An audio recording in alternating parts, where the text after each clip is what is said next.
much-delayed CDC study has found 1 in 3 teen girls feeling persistently sad or hopeless and admitting to having considered suicide.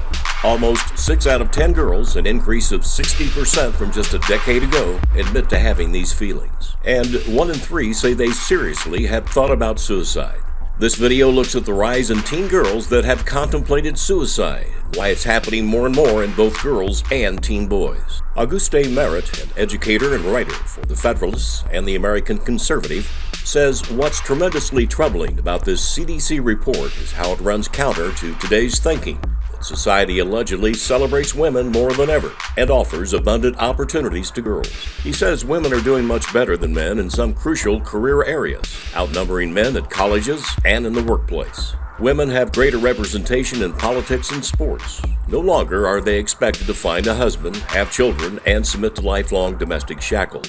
That they can do anything. If the statements are true, why do 1/3 of girls want to commit suicide? Why do 2/3 feel persistently sad or hopeless? The new CDC report confirms ongoing and extreme distress among teens who identify as lesbian, gay, bisexual, or questioning. According to Alex Newman in The New American, he calls most public school systems indoctrination centers masquerading as public schools. And they are actually the primary source of problems for girls. Experts say the message to young girls is clear. No matter what, they're not good enough. They're not pretty enough, smart enough, popular enough, or witty enough. Nevertheless, the CDC study solely lifts up schools as the answer to ever reversing the suicidal trend for teen girls. Gone today in public education is the old-fashioned feminism that merely discouraged girls from being homemakers. Gone is when girls were told they had to deny any urges towards motherhood. They have to compete on the job matching men with their brains. Now leftists are telling girls and boys not to have stereotypes of how girls and boys should act and look like. Some kids can't handle this misguidance. As a society, we should be asking, why is it so bad to be a girl? Why are they hating themselves and more wanting to die? 1/3 of our girls should not be considering suicide, nor should 2/3 be feeling persistently sad or hopeless. If the CDC study is accurate, it means something has gone very amiss in our country. We must turn this around and affirm that girls are just fine the way they are. They shouldn't be hating themselves because they're ridiculed by friends and adults promoting such should take the full blame for every teen girl life taken. And this is where teen boys enter into this video report. For decades, U.S. boys have died by suicide far more frequently than girls, even though girls attempt suicide more often. This phenomenon is known as the gender paradox. The paradox is still around today, but new data suggests the gap between male and female youth suicide deaths is narrowing.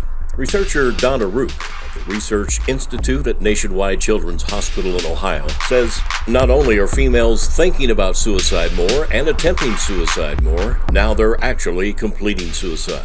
U.S. suicide rates are rising across all age groups and demographics, and youth are no exception. Starting in 2007, suicide rates for girls ages 10 to 14 began increasing annually by about 13%, compared to about 7% for boys. For teens ages 15 to 19, rates among girls and boys increased by about 8% and 3.5% respectively. None of the CDC data could explain why rates are rising more rapidly for girls than boys. Perhaps teen girls were more affected by the pandemic lockdowns, fears about climate change. Maybe they're being bullied more, or maybe they're dealing with more anxiety. Diagnoses among girls and young women clearly point to mental health conditions indicating risk factors for suicidal behavior. Other studies have also found that girls are increasingly using more lethal means of suicide, including hanging and suffocation. Historically, girls have been more likely to attempt suicide by less deadly methods, such as poisoning, while boys have more often used lethal means like firearms. This helps to explain why girls outpace boys in rates of suicide attempts. I hope these trends are inaccurate and that further detailed research needs to be done. Our kids deserve better. This is H.A. Graves.